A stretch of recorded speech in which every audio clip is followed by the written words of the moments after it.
Hey everyone, it's Ruth Ann Bowen with Wix Design Her. In today's Minute to Design, I'm going to show you how to add a page in your Wix editor.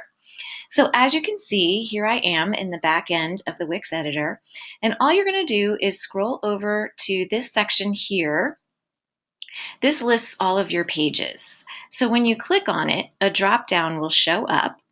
And all you have to do is scroll down, and I know you can't see it because of this, but you want to click on Manage Pages all the way down at the bottom.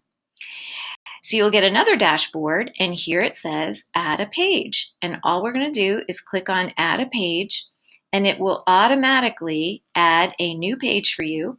It will be highlighted up here, and you can now name this new page anything you want. So we'll just put Clean, click Done, and now you have a page called Clean.